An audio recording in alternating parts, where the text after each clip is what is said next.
Do ta da ta, low rider. Hele, hele, hum.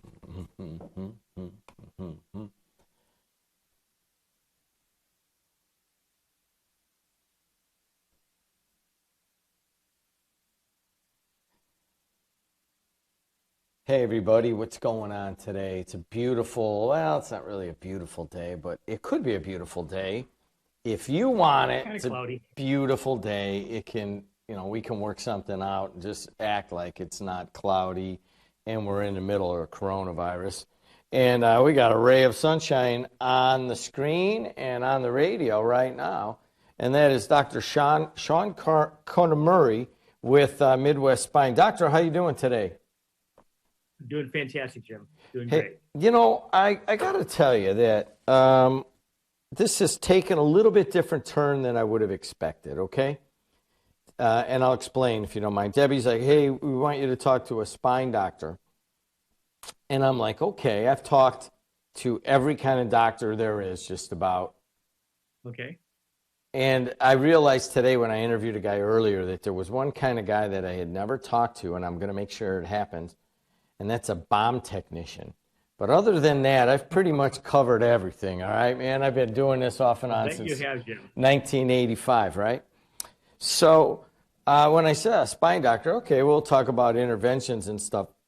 But honestly, you have surprised me with some bits of wisdom that I've been able to apply to my own life. And that's not easy, to be honest with you. And one of them that sticks out is eat less, move more, stress less, and love more.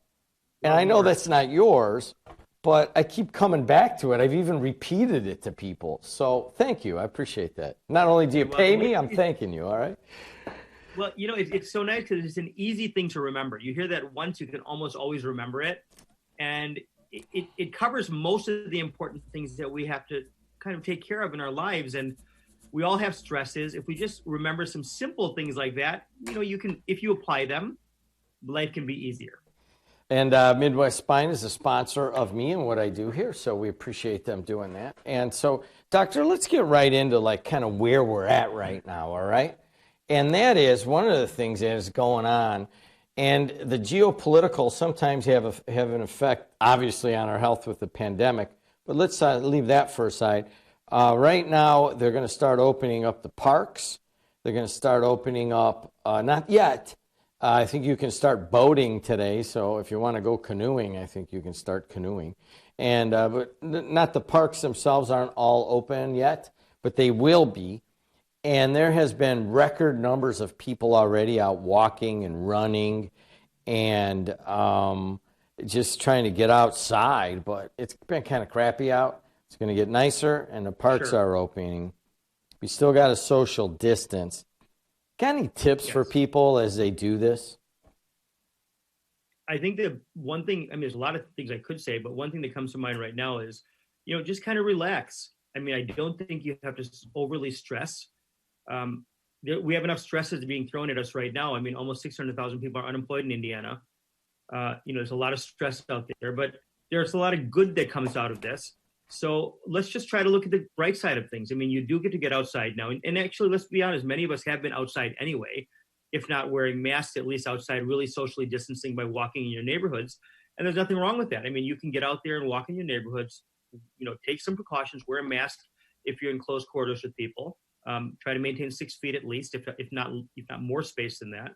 But really, kind of take it easy and relax. I mean, there's just too much to stress about right now. Um, Basically, kind of to what you said earlier. You said it's kind of a crappy day outside, and it depends on how you look at it. Well, I mean, there's a saying, right? Life is 10%. 10% of what comes at you is life itself, and 90% of it is what you do with it. How you kind of look at life. How do you deal with things?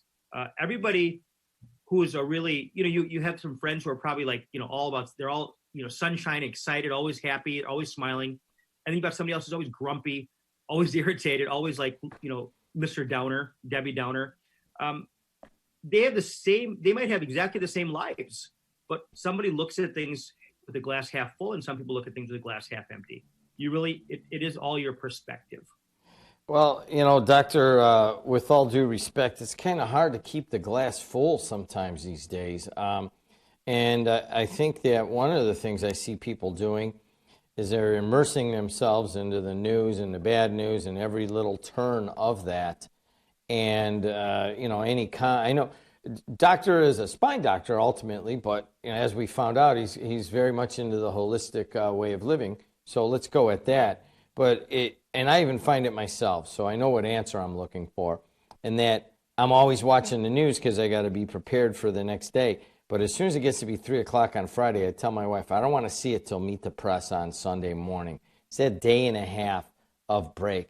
It's hard to pull yourself away from that. Any tips in that area? Well, I mean, first of all, you got to realize that you watching the news all the time and keeping up on everything is only activating your nervous system and getting you more riled up. You have to get away from watching the news regularly. Look, I mean, there's nothing new on the news anymore anyway. It's all just the same old thing. Either the numbers are up or the numbers are down. The number of cases are down in most states. The number of cases are up in some states. The number of deaths are down. The number of deaths are up. How is that helping you really?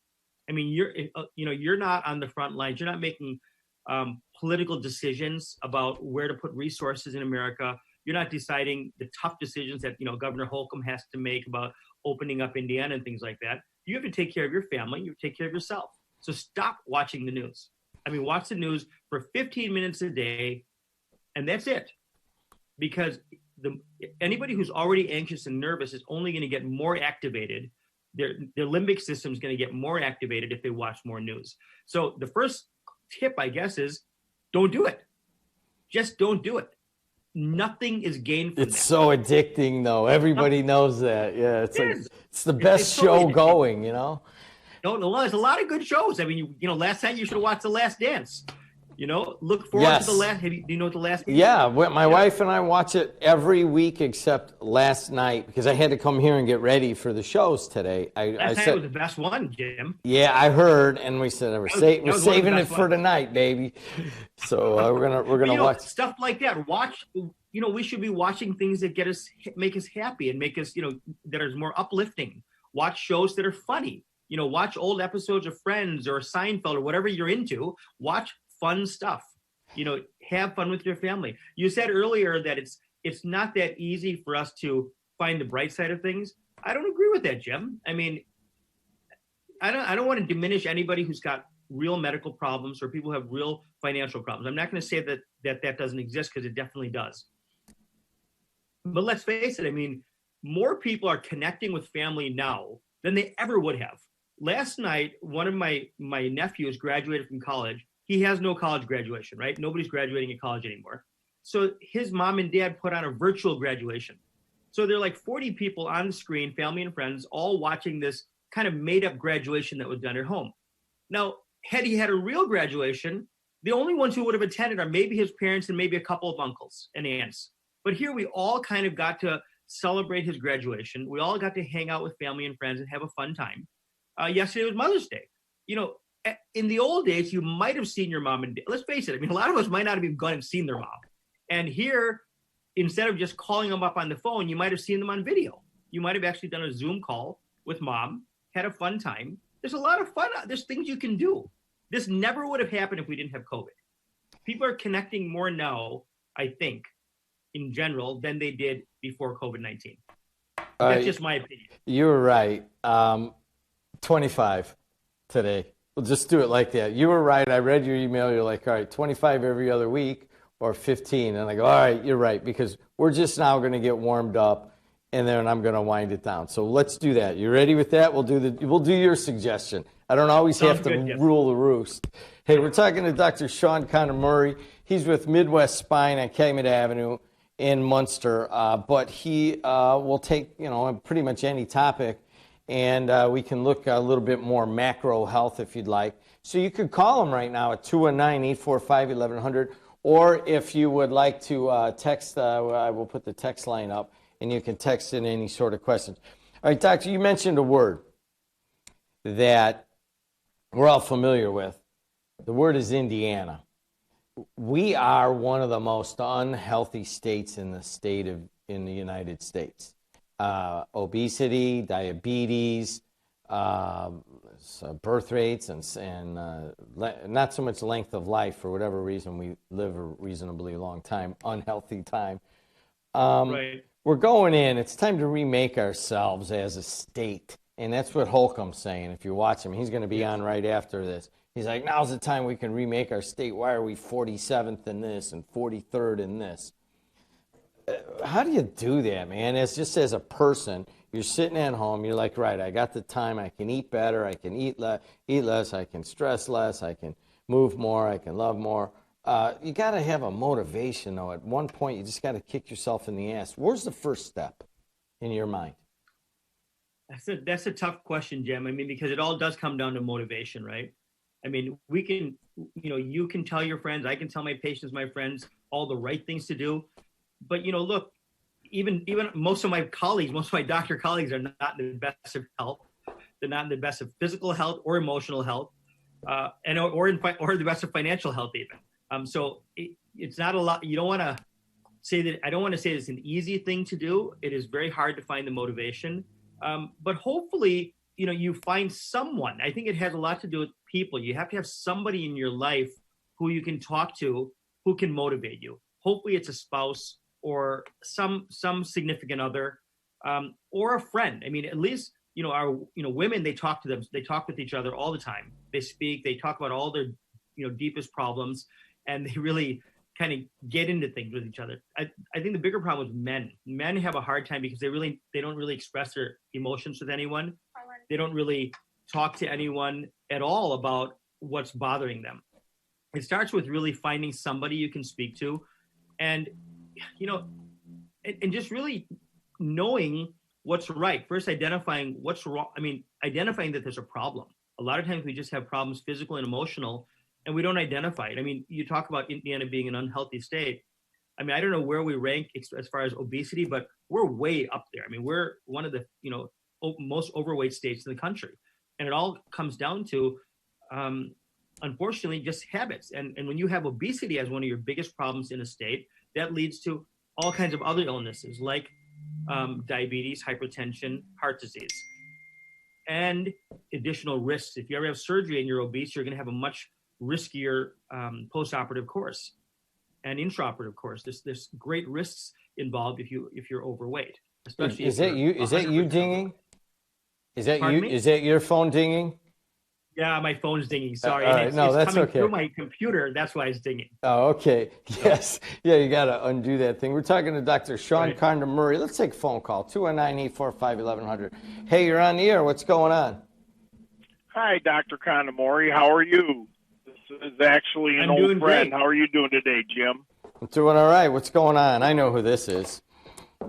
Dr. Kondamuri probably knows who this is, too, honestly. I actually was a patient of Dr. Kondamuri's back quite a while ago for some epidural treatments for a bulging disc, which helped tremendously. And as usual, as I'm listening to him speak, he speaks very wisely of a lot of things.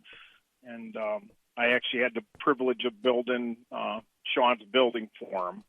So maybe that'll give him a hint on who this is. All right. Now we both know who you are. Hey, can I ask you a question there? I'm not sure. Can you give me a hint? I'm not exactly sure who this is. And by the way, thank you so much for your kind words. But give me your first name at least. It's Paul. Paul. Okay. Yep. Okay. I know who you are, Paul. Okay. So how you doing, Dr. Kondamuri? Doing fantastic. Doing great, Paul. How are you doing? I'm doing very well. Thank you very much. And how are you managing during COVID-19? Are you feeling any stress or anxiety? You know what? I walk a lot. We're spending time as everybody close with our family, as you said, which to me is something that got lost. My sons, I had a little bit of stress early on because my youngest son was actually overseas in Europe, and we had to get him back here in a rush. And there was a little bit of stress there for, a week, probably, maybe a little bit more while he was over. He was in Budapest. So once we got him back here, that stress kind of went away, and we looked at the bright side of things and said, okay, we got him home now, so now let's move forward. And Hey, caller, can I ask you? Always feels good to have family around. Can I ask you a question, caller? Certainly. Do you keep that weight off? Oh, yeah, pretty much trying. I'm eating a salad right now and drinking a water. That's my lunch. So. All right, so let me ask you a question, doctor, from a medical part. I know this guy. He lost a bunch of weight. I didn't know about the bulging disc. You probably told me about it, and I forgot. But does losing weight help like that kind of thing? Help what kind of thing? Well, Jim? he said he had a bulging disc and pain in his back. And I know him. One time I saw him, I go, dude, how much weight do you lose? How much weight did you lose, Paul? Oh, I ended up losing 84 pounds. Are you still down 84? I'm down probably about 76, 77 still. So I'm very manageable where I'm at. I like it. Okay, so he loses 76 pounds. Does that often release some of the pressure on a guy's back? I mean, absolutely it does, Jim. It absolutely does. And Paul can tell you that, and any patient can tell you that. A patient will tell you, a regular friend or family member will tell you if they've lost even 20 pounds, they feel it. They feel more energetic. They feel lighter on their feet. They feel like they've just got more bounce in their step. So obviously, if you lose 76 pounds or 80 pounds, that's a huge amount of weight coming off of your spine, off of your hips, and off of your knees. So all those joints really feel that weight. And your spine is a number of just joints. And those joints and tissues in the spine are going to feel a lot less pressure if there's less weight on your back. I was going to say, what Paul said, which is really very nice, is he said, I lost 80 something pounds. Well, now I'm down 76. Well, look how nicely he's monitoring himself. I mean, just like in business, or if you run a business, and I'm sure there's a lot of business people on the air right now, the successful businesses measure different things. They measure how much revenue comes in the door. They measure how many widgets they sell. They measure how many marketing calls or sales calls they make. And a successful, healthy patient measures things in himself. You maximize results by measuring and monitoring. He's measuring his weight, not too often, but at least maybe once a day or once every other day, and he's tracking it. He's writing it down somewhere, or he's remembering in his head, but he's remembering and noticing my weight's coming down. So then if you are monitoring where you are, you have a chance of making it to where you want to go. If you don't have any idea where you are, how can you possibly know where you want to get? You really have to measure things. And it's the same thing in if you're talking about your diet or your health. There's one really smart doctor, Dr. Peter Attia, who spoke about, who had a very simple framework for nutrition, Jim and Paul. And that framework for nutrition, and because nutrition is very complicated, so very, very complicated, but he breaks it down into 3 categories. Think of like a lever at the casino. You pull a lever on the slot machine. Look at it that way. There's 3 levers. All right, hold on. Before we do the 3 levers, I'm guessing Paul is on a lunch break and has to go back to work. Am I right? Oh, you're fine. Okay, I'm fine, go ahead. But I'm. Yeah, if you're good, then let's keep going because I want to hear these. The 3 levers. Let's talk. These are really, it's a real simple way of looking at things. And I like to look at it this way. So the first lever is calorie restriction. So you restrict your calories. That's how much you eat. So obviously, if you eat too much, you're going to gain weight. If you're exercising or you're very physical, then you've got to eat more calories to maintain where you're at. So calorie restriction is the first lever. It's how much you eat. Number 2 is what you eat. And what you eat is dietary restriction. So a lot of diets that people are on might be low carb diets. They might be keto diets. They might be Mediterranean diets. There's all kinds of different diets. I don't know if any of them work any better than the other, but the point is you're restricting something. So that's dietary restriction. It's what you're eating. And the third thing is time restriction. Third lever is time restriction. So you've heard about intermittent fasting. It's a very popular way to lose some weight. You basically, instead of eating all day long, you take a number of hours. You take 24 hours in a day, and you choose to eat only within 8 hours. You eat, say, from 8 a.m. to 4 p.m., and 4 p.m. is the last thing you put in your mouth aside from some water. So all your food is eaten within an 8-hour block, and the rest of the time you're not eating. You will definitely lose weight if you can maintain a diet like that. That's time restriction. People who just eat once a day, that's time restriction. The main thing is, if you want to be unhealthy, then you ignore all 3 of these. And what do we call that? That's a standard American diet, which is killing people because we don't have any kind of restriction. We eat whatever we want. And not everybody, but a lot of us, right? So if you at least choose to do one thing, pull one lever, maybe it's dietary restriction. Choose something that you can live with, because it's not easy, but something you can live with. And that might just be something as simple as saying, well, I'm not going to eat more than a small amount of ice cream, or I'm only going to have one cookie, or I'm going to limit something. But you have to really be a little bit strict, but with yourself. But it comes down to motivation, like we talked about before, Jim. It's very hard to get motivated to do that. And I wish I had an easy answer, but there's no easy answer for that. You have to find something to look forward to. And, why are you, everything comes down to your why. You need to have a why for whatever you're trying to accomplish. What was your why, Paul? If you can find that why, you'll succeed. My why basically was health. Once I got through my prostate cancer, I kind of looked into my prostate cancer. I saw in my mind that dietary issues could have been, a cause or an onslaught to it. So I decided to change that first thing. And I never looked at it like it was a diet. I took it as a lifestyle change, and I still look at it that way. And I think that's a better way of looking at it. Yeah. And it's, and even so, going back to my back about being healthy, part of your why might also be because I want to be alive for my grandkids. I want to see my kids get married. Things like this are important whys too. Well, definitely. Like once I got, through my issue with cancer, it opened up my eyes without a doubt. I knew I wasn't getting any younger, and I decided to just make some changes, and that's what I did, tried slowing things down.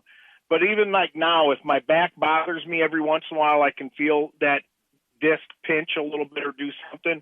I simply get on a Pilates ball, and because I believe that a lot of the chairs and seats and stuff that we sit in aren't conducive to our backs, to the structure of our back.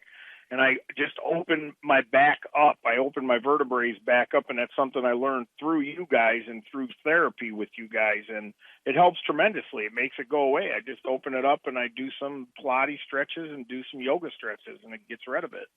Paul, good hearing from you, my friend. Model patient. Thanks a lot. Hey, could we follow up on that? My wife's a big one on this. She's like, big into which chairs and how she's sitting and does it have a back, and she could tell when the chair is going to hurt her back. Is that something, or is that just her? No, that's something, Jim. I mean, some chairs are definitely not comfortable. They're not ergonomically correct. I mean, you want to make sure your chair height is appropriate for the table you're working at. You want to make sure if you're at a computer that your shoulders aren't hunched up because the armrests aren't too high. So all those things are very important. And it's also good if you do have a sore back at times to use a lumbar support. Just roll up a towel or get a soft pillow and put that down at your low back and sit down against that. That'll make a big difference. But a lot of it is don't sit too long. Get up every hour, every 45 minutes and walk around or stretch. There are some simple stretches you'll learn. But stretching is so important for almost all the spinal conditions I deal with. I mean, while we may have pathology that we see on an MRI scan that we end up treating either with some of my injections or some of my procedures or whatever I might do or whatever surgery might be done, you want to do preventive medicine.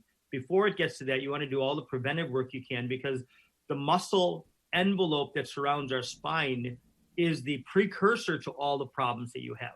You have to take care of those muscles. Talking to Dr. Sean Kondamuri with Midwest Spine. You want to see him, just Google it, and you'll find Midwest Spine. That's what comes up. Final question here. I just had the... Jim, it's actually Midwest Interventional Spine. In Midwest Interventional Spine, okay. In Midwest Interventional Spine on Calumet Avenue in Munster. I had the commissioner of the IHSAA on today, and we were talking about the kids that are on at different levels, and they may say they're working out and they may not, but a lot of these kids are going to come back and they're going to go into football, they're going to go into soccer, which you really don't realize is just as jarring a lot of times as football. Oh yes. They're going into volleyball, which can have a lot of collisions also.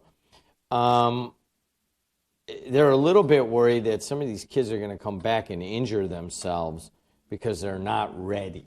What do you say about that in the context of the spine and what you deal with? That is an absolute fact. I mean, they will get injured, and basically kids have been off for almost 2 months. Kids or athletes, I mean, even pro athletes are pretty much off for the last 2 months. So you have to ease yourself back in.